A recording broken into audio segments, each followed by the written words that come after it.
আর একটা দোয়া শিখায় দেই, ইনশাআল্লাহ এই দোয়া করলে রিজিক তো বাড়বেই ইনশাআল্লাহ, আপনার যত ঋণ আছে ইনশাআল্লাহ আল্লাহ পাক শোধ করে দিবেন। বিশ্বাস করলেন না? এই দোয়া শিখাই দিচ্ছি, এজন্য আমাকে হাদিয়া দেওয়া দরকার, স্পেশালি আমাকে এখন হাদিয়া দেওয়া দরকার। এটা গুরুত্বপূর্ণ দোয়া শিখাই দিচ্ছি। আলী রাদিয়াল্লাহু আনহু বলেছেন, কোনো ব্যক্তির যদি পাহাড়ের সমানও ঋণ থাকে, এই দোয়া যদি আমল করে আল্লাহ পাক ওই ঋণও শোধ করে দিবেন ইনশাআল্লাহ। ঋণ কেমন জানেন? ওই যে এখন মানুষ ঋণ নিচ্ছে 1 কোটি টাকা ব্যাংক থেকে, 2 কোটি টাকা ব্যাংক থেকে, হ্যাঁ, কত বছর, 10 বছরের জন্য, 20 বছরের জন্য বাড়ি করছে, তাই না? তার ধারণা এমন যে সে মারা গেলে তার ঋণটা কেউ না কেউ শোধ করে দিবেই দিবে, তাই তো? আর আল্লাহর রাসূল কি বলছেন দেখেন, একজন মারা গেছেন, নবী সাল্লাল্লাহু আলাইহি ওয়াসাল্লামের সময় একজন মারা গেছেন। তো নবী করিম সাল্লাল্লাহু আলাইহি ওয়াসাল্লাম বলছেন, এই ব্যক্তির কি কোনো ঋণ আছে? একজন সাহাবী বলেন, হ্যাঁ ইয়া রাসূলুল্লাহ, তো ঋণ আছে। নবীজি বললেন, তোমরা ওর জানাজা পড়ো, আমাকে ডেকো না। তোমরা ওর জানাজা পড়ে নাও, আমি জানাজা পড়তে চাচ্ছি না। আমি এখন কেমন করে আপনাকে বুঝাবো ঋণ কত ভয়ঙ্কর জিনিস? আপনি যে ব্যাংক থেকে 3-4 কোটি টাকার লোন নিয়ে রাখছেন, লাখ লাখ টাকা লোন নিয়ে বসে আছেন, দিব্যি সুখে বসে আছেন, এমন চিন্তায় যে আপনার মৌত হবে না। আর নবী সাল্লাল্লাহু আলাইহি ওয়াসাল্লামের সময়ে একজন মারা যাচ্ছেন, তিনি বলছেন তোমরা জানাজা পড়ে নাও, আমি জানাজা পড়তে চাচ্ছি না। মানে ঋণগ্রস্ত ব্যক্তির জানাজাও তিনি পড়তেন না। তারপরে একজন এসে বললেন, ইয়া রাসূলুল্লাহ, আমি তার ঋণ শোধ করে দিব, তার যা ঋণ আছে আমি শোধ করে দিব। তখন নবী এসে জানাজা পড়লেন সাল্লাল্লাহু আলাইহি ওয়াসাল্লাম। তা আপনার এই কোটি কোটি টাকা ঋণ শোধ করার লোক তো রেডি আছে নাকি? আছে না? সমস্যা নেই, আপনার জানাজা পড়া হবে, কারণ হুজুরকে আপনি 5,000 টাকা দিবেন, হুজুর জানাজা পড়াই দিবে, কোনো সমস্যা নেই। তারপরে আপনার মিলাদও হবে, আপনার একটা বড়সড় দোয়াও হবে ইনশাআল্লাহ। কিন্তু আল্লাহ পাক বলেছেন, শহীদ, আল্লাহর পথে যুদ্ধ করে শহীদ হয়েছে, এই ব্যক্তির আত্মাও ঝুলে থাকে যতক্ষণ পর্যন্ত না তার ঋণটা শোধ করা হয়। এবার বলেন আমি কি বুঝাবো আপনাকে? আর কিছু বলতে হবে?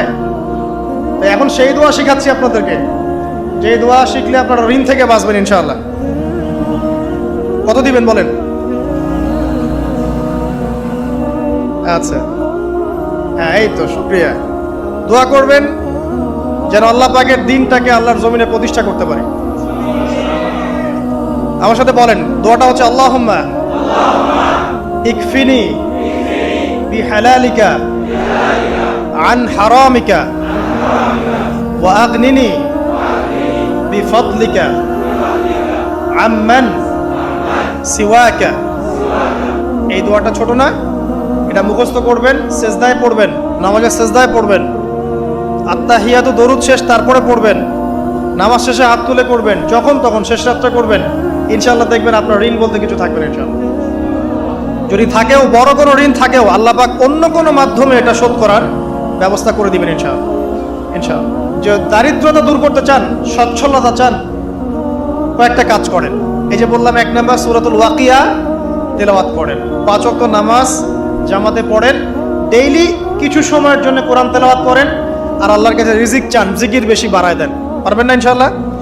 আমার জীবনে এমন ঘটনাও ঘটেছে, এটা এখন গল্পটা মনে পড়ে গেল তাই বলছি, যে 1,20,000 টাকা ঋণ আছে আমার, শোধ করার কোনো অপশন নাই আমার কাছে। আমার চোখে ধরা পড়ছে না যে 1,20,000 টাকা আমি কেমনে দিব।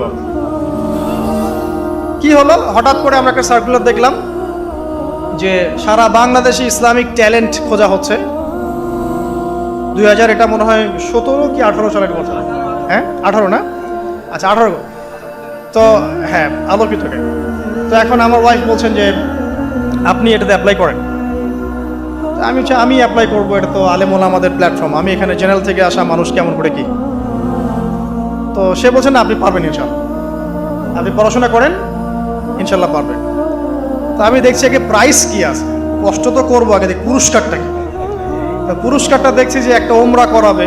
ওমরা করা তো যে কারোর জন্য একটা মানে স্বপ্নের ব্যাপার না, ওমরা করা তো সবাই আমরা খুব পছন্দ করি, আল্লাহ পাক আমাদেরকে বেশি বেশি ওমরা করার তৌফিক দেন। আর লেখা আছে যে ফার্স্ট প্রাইজ 3 লাখ টাকা, second prize 2 lakh, third prize হচ্ছে 1 লাখ টাকা। তো সেটা আচ্ছা ঠিক আছে। তখন আমি একটা জবও করি, আমি কিন্তু চাকরিও করেছি একসময়। তো এখন জব ছেড়ে দিলাম, জবে থাকলে আমার এখন পড়াশোনা হবে না। তারপর টানা 4 কি 5 মাস দৈনিক 10 থেকে 12 ঘন্টা করে পড়েছি। টানা 4 থেকে 5 মাস দৈনিক 10 থেকে 12 ঘন্টা, নাওয়া খাওয়া সব ওখানে। আর যতটা সহজ মনে করছেন আসলে কিন্তু প্রতিযোগিতা অত সহজ নয়। আসলে যে কোনো জায়গা থেকে প্রশ্ন আসতে পারে, আকিদা, সিরাত, ইতিহাস, এটা ওইটা অনেক টপিক, প্রায় 36টা বিভাগ আছে। তো আলহামদুলিল্লাহ কিভাবে জানি আস্তে আস্তে উঠতে পারলাম। গিয়ে দেখলাম যে হ্যাঁ, টিভি রাউন্ডে চলে গেছে। আমি তেমন কিছুই করি নাই, আমি শুধু পরিশ্রম করেছি, আল্লাহর কাছে বেশি থেকে বেশি দোয়া করেছি যে আল্লাহ আমার ঋণ আছে, ঋণ শোধ করতে হবে একটা। এবং আমি চাচ্ছি যে এই প্রোগ্রামের মধ্য দিয়ে দিনের একটা বড় সার্কেল পাওয়া যায়, দিনই প্ল্যাটফর্ম পাওয়া যায়। তো আলহামদুলিল্লাহ আল্লাহ পাকের ইচ্ছায় সেখানে একটা ভালো রেজাল্ট হলো এবং সেখানে ওমরাও করা হলো আলহামদুলিল্লাহ। এবং ক্যাশ তারা খুব তাড়াতাড়ি দিয়ে দিয়েছে। আমি পুরো ক্যাশটা আগে পেয়েই আগে ঋণটা শোধ। এখন এই সময় কিন্তু আমি দোয়াটা করেছি, আল্লাহুম্মা কফিনি বিহালালিকা আন হারামিক ওয়া আগনিনি বিফাদলিকা আম্মান সিওয়াক। দেখেন, আমি কিন্তু জানতামও না এমন কোনো প্রতিযোগিতা হবে, আমি সেখানে পার্টিসিপেট করব, ওই ওসিলায় উমরা করব, ওই ওসিলায় আবার ঋণও শোধ হবে, আমার কিন্তু মাথায় ছিল না। এটাই হচ্ছে আল্লাহ পাকের সেই আয়াত, ওয়া মান ইয়াত্তাকিল্লাহ ইয়াজআল লাহু মাখরাজা। আল্লাহ পাককে যে ভয় করবে আল্লাহ পাক তার জন্য রাস্তা খুলে দিবেন ইনশাআল্লাহ। ওয়া ইয়ারযুকুহু মিন হাইথু লা ইয়াহতাসিব, এবং এমন উৎস থেকে আল্লাহ পাক রিজিক দিবেন যেটা সে কল্পনাও করতে পারে না। এটা আল্লাহ পাক তাওয়াক্কুল রাখেন। জাস্ট ওই ইসমাঈল আলাইহিস সালামের মায়ের মতো হাজরা আলাইহিস সালাম ইব্রাহিম আলাইহিস সালামকে বলছেন, আপনি আমাকে এখানে ছেড়ে যাচ্ছেন কি জন্য? ইব্রাহিম বলছেন আল্লাহর আদেশে। তখন তিনি বলছেন তাহলে আল্লাহ আমাকে ফেলে দিবেন ইনশাআল্লাহ। সেই মায়ের গর্ভ থেকে ইসমাইলের মতো সন্তানের জন্ম হলো, যেই সন্তানকে বাবা বলছে যে আমি তোমাকে জবাই করছি, স্বপ্নে দেখেছি, ফানজুর মাযা তারা, তোমার রায় কি? সে বলছে ইয়া আবাতি ফাআল মা তুমার, আপনাকে যে আদেশ করা হয়েছে আপনি সেটাই করেন। সাতাজিদুনি ইনশাআল্লাহু মিনাস সাবিরিন, ইনশাআল্লাহ আপনি আমাকে ধৈর্যশীল পাবেন। দেখেন কোন মায়ের গর্ভ থেকে কোন সন্তান। তাকে কি বাবা মানুষ করেছিলেন? না, তাকে তার মা মানুষ করেছেন। তো ওই রকম তাওয়াক্কুলকারিনী হাজরা আলাইহিস সালামের মতো মা যদি ঘরে ঘরে থাকে, বোন আর স্ত্রী ঘরে ঘরে থাকে, তখন ইসমাইলি প্রজন্ম আসবে ইনশাআল্লাহ। আর আমাদের মতো এই যে এখন দেখছেন না কি হচ্ছে, মারামারি, কাপড় খোলা, কাপড় ছোট, ব্লাউজ সারাসারি, কি চলছে মাশাআল্লাহ।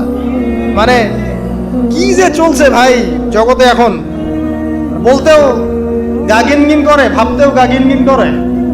কিছু কিছু নসিহত করব, এটা তো মন থেকে একটা বাধা চলে আসে, আসলে কি করব কি বলবো। মানে একটা বিষয় থাকে না যে পরিস্থিতি এমন খারাপ যে কথা বলার ভাষ্য থাকে না এমন একটা, যে আপনি হতবাক হয়ে গেছেন, বাকরুদ্ধ, যে আর কি বলবেন। এখন এই বাকরুদ্ধ হওয়ার সময় চলতেছে, বাকরুদ্ধ হওয়ার সময়, মানে বলার আর কি নাই, কিছু নাই, কি বলবেন। আস্তে আস্তে কাপড় খুলতে খুলতে খুলতে খুলতে খুলতে খুলতে এখন বিকিনি পরে ঘুরতে চায়। এখন বলে যে কয়দিন পর বিকিনি পরেই ঘুরবে। দেখেন, মানে ওরা চায় যে পশ্চিমারা যেমনে চলে অমনেই চলুক সবাই। ওটা কি লজ্জাশীলতার পরিচয় হলো? আশ্চর্য একটা বিষয়। মানুষকে দেখেন, মেয়েরা কলেজে পড়তে গিয়ে মেয়েরা কি করতেছে এখন দেখেন, কলেজে পড়তে গিয়ে মেয়েরা কি করতেছে দেখেন। আর আপনি আপনার মেয়েকে কলেজে ওখানে পড়তে পাঠাচ্ছেন, ওখানে হোস্টেলে রাখছেন, যেখানে একটা মেয়েকে নবী সাল্লাল্লাহু আলাইহি ওয়াসাল্লাম মাহরাম ছাড়া সফর করতে নিষেধ করছেন, সেখানে আপনি আপনার মেয়েকে কোন শিক্ষায় শিক্ষিত করার জন্য রাতের পর রাত সেখানে কাটাচ্ছেন? তারা নিজেরাই বলছে যে মেয়েদেরকে ফোর্সফুলি যৌন কাজে বাধ্য করা হচ্ছে। মানে ইজ্জত চলে যায়, যাক ভাই আমার সার্টিফিকেট চাই, বিষয়টার নাকি ইজ্জত যাক, কতজন আমার সাথে কি করে করুক, বাট আমার একটা সার্টিফিকেট চাই, একটা অনার্সের একটা মাস্টার্সের সার্টিফিকেট চাই। এটা দিয়ে আমি বিসিএস ক্যাডার হব, এটা দিয়ে আমি প্রাইমারি স্কুলের টিচার হব, এটা দিয়ে আমি জাতি গঠন করবো নাকি। পরে এরাই তো আপনার ঘরে বউ হিসেবে আসবে, মানে আপনার কি অবস্থা হবে চিন্তা করেন এখন। তা আমরা আসলে ভাই কোথায় আছি এখন? আল্লাহ পাক আমাদেরকে বোধোদয় দান করুক, দোয়া করি। তবে একটা হাদিস না বললে আমি এখান থেকে সরতে পারতেছি না। এই কথাই নবী সাল্লাল্লাহু আলাইহি ওয়াসাল্লাম বলেছেন, হুবাহু এই কথাই, একদম এটাই, যে ফিতনা ধেয়ে আসছে, লা ইলাহা ইল্লাল্লাহ, ফিতনা ধেয়ে আসছে। তার স্ত্রী জাইনাব বিনতে জাহাশ তিনি বলছেন, ইয়া রাসূলুল্লাহ সাল্লাল্লাহু আলাইহি ওয়াসাল্লাম, আনুহলিকু ওয়া ফিনা সালিহুন, আমাদের মধ্যে সৎ মানুষগুলো থাকা সত্ত্বেও কি আমরা ধ্বংস হয়ে যাব? সুন্দর প্রশ্ন না? নবীজি বলছেন নাম, তোমরা ধ্বংস হয়ে যাবে। ইদা কাসুরাতিল খাবাস, যখন এরকম নগ্নতা, বেহায়াপনা, অশ্লীলতা ছড়িয়ে পড়বে, তখন সৎ অসৎ, আলেম জালেম সব ধ্বংস হবে। জাতি গঠন করবেন সব ধ্বংস। আল্লাহ পাকের গজব সময়ের ব্যাপার মাত্র। আল্লাহ পাক শুধু আসমানি বালাই দেন না, জমিনি বালাও দিতে পারেন। আল্লাহ পাক মুসলিমে ফাসাদ লাগিয়ে দিতে পারেন। আল্লাহ পাক বহিঃশত্রুকে আপনার উপর চাপিয়ে দিতে পারেন। আল্লাহ পাক দুর্ভিক্ষ দিতে পারেন। আল্লাহ পাক মহামারী দিতে পারেন। আল্লাহ পাক কুন বললে ফায়াকুন হতে পারে। সে আল্লাহকে ভুলে গিয়ে এইসব প্রগতিশীলতার নামে যখন নগ্নতার চর্চা হচ্ছে, অশ্লীলতার চর্চা হচ্ছে, আর আমরা এগুলো সব মুখ বুঝে সহ্য করছি, মাদক, পণ, জেনা, ব্যভিচার সব চলছে চোখের সামনে, আমরা কিচ্ছু বলার নাই, সুদ ঘুষ সব চলছে। এটা সময়ের ব্যাপার যে আল্লাহ পাকের গজব কখন আসবে। আর যখন আসবে, আলেম জালেম কাউরে ছাড়বে না ইনশাআল্লাহ। আমারে আপনারে কাউরে ছাড়বে না ইনশাআল্লাহ, দেখে নিয়েন। আরেকটা কথা নবীজি বলছেন, দুই শ্রেণীর মানুষ আসবে কিয়ামতের আগে আগে, আমি দেখি নাই। তখন সাহাবীরা বলছেন, কারা ইয়া রাসূলুল্লাহ? একজন বলছেন, এক শ্রেণী হচ্ছে এমন এক শ্রেণীর পুরুষ। কারা এরা? পুরুষ যাদের হাতে লম্বা লম্বা লাঠি থাকবে, লাঠি, এই লাঠি দিয়ে তারা মানুষকে পিটাবে। কি আপনারা বুঝতে পারেন না কারা? আপনি নিজেও তার মধ্যে আছেন, আপনার ভাইও তার মধ্যে আছে। আপনি এবং আপনার ভাই দুজনেই এই কাজ করছেন, ভাইয়ে ভাই মারামারি করছেন, সবার হাতেই লাঠি আছে না? আছে। অথচ উভয় মুসলিম। আর একজন মুসলিম যখন আরেকজন মুসলিমের এগেইনস্টে যুদ্ধ করতে যায় বা এরকম মারামারি করতে যায় না, যে মরবে আর যে মারবে উভয়ই অপরাধী, উভয় অপরাধী। হাদিস রিয়াদুস সালেহিন বইয়ের মধ্যেও আছে, দেখে নিন। তারপরে দ্বিতীয় শ্রেণী হচ্ছে, নবীজি বলছেন নিসাউন, এক শ্রেণীর মহিলা আসবে, আমি দেখি নাই। মানে ওই যুগে ছিল না, আইয়ামে জাহেলিয়াতের বর্বর যুগেও এরকম মেয়ে ছিল না। তার মানে বুঝতে পারছেন, আইয়ামে জাহেলিয়াতের যে যুগটাকে এখন বর্বর বলে না, বর্বর, সেকেলে, মধ্যযুগীয় এইসব কথা বলে না, ওই যুগেও এই মানুষগুলো ছিল না। তার মানে নবীজি বলছেন আমি দেখিনি, লাম আরাহুমা, আমি ওদেরকে দেখি নাই।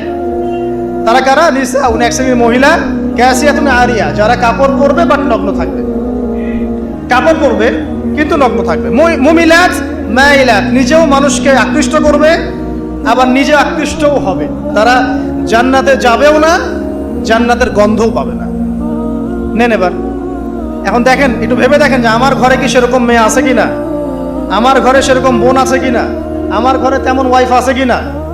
এখন যদি আপনি আল্লাহ এবং তার রাসূলকে সর্বোচ্চ অগ্রাধিকার দেন, আল্লাহর ওয়াস্তে ওদেরকে ঠান্ডা মাথায় বোঝানোর চেষ্টা করেন, বোঝান তারা, তাদের ফাংশনটা কি, দুনিয়াতে ওদের ফাংশন কি, দুনিয়াতে মেয়েদের ফাংশনটা কি, একটা পরিবারে একটা মেয়ের ফাংশন কি, স্বামী স্ত্রীর সম্পর্কের মধ্যে মেয়ের ভূমিকা কি, স্ত্রীর ভূমিকা কি, এগুলোকে বোঝান।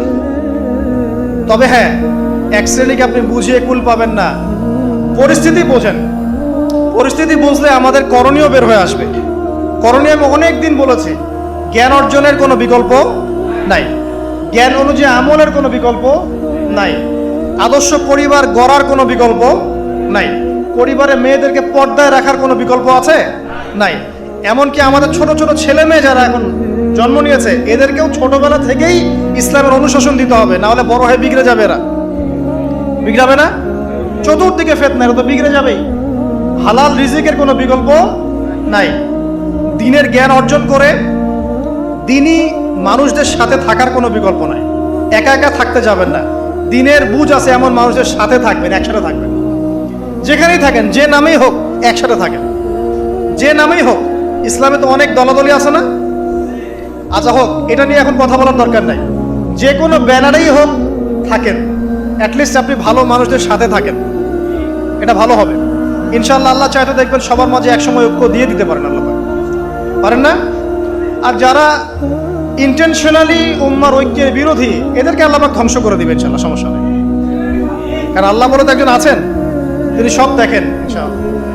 আর হচ্ছে আপনার জ্ঞানটাকে ইসলামের কল্যাণে কাজে লাগান, আপনার সম্পদ, আপনার জানমাল, এটাকে ইসলামের কল্যাণে কাজে লাগান, দ্বীনের প্রচার প্রসার করতে থাকেন। আক্রমণাত্মক হবেন না, শৈথিলতাবাদীও হবেন না, চরমপন্থী হবেন না, আবার এই যে গোলালু মার্কাও হবেন। গোলালো কি মানে সব তরকারিতেই চলে। যখন দেখবে যে একটা বিষয় আসছে, আস্তে করে পাশ কেটে এমন একটা বিষয় নিয়ে কথা বলা শুরু করবে যেটার সাথে এখনকার বিষয়ের কোনো সম্পর্ক নেই। দেখবেন যে পুরো বিশ্বে একটা বিষয় চলছে, দেশে একটা বিষয় নিয়ে গরম, তখন দেখবেন কথা হচ্ছে মেয়েরা নেল পলিশ দিতে পারবে কিনা। সুরসুরি মার্কে ইসলাম নিয়ে চলার দরকার নেই। যখন যেটা সামনে আসবে এটা ফেস করতে হবে, এবং সেটা চরম পন্থায় না, আক্রমণাত্মক ভাবে না, মানুষকে হিকমার সাথে নসিহতের সাথে ঠান্ডা মাথায় যুক্তি প্রমাণ দিয়ে বুঝাতে হবে। এরপর যারা বুঝবে আলহামদুলিল্লাহ, যারা বুঝবে না এদের দায়িত্ব কারো হাতে? আল্লাহর হাতে। আল্লাহ পাক হয় গজবে শেষ করবেন, না হলে আল্লাহ পাক চাইলে হেদায়েতও দিতে পারে, এটা আল্লাহ পাকের ইখতিয়ার।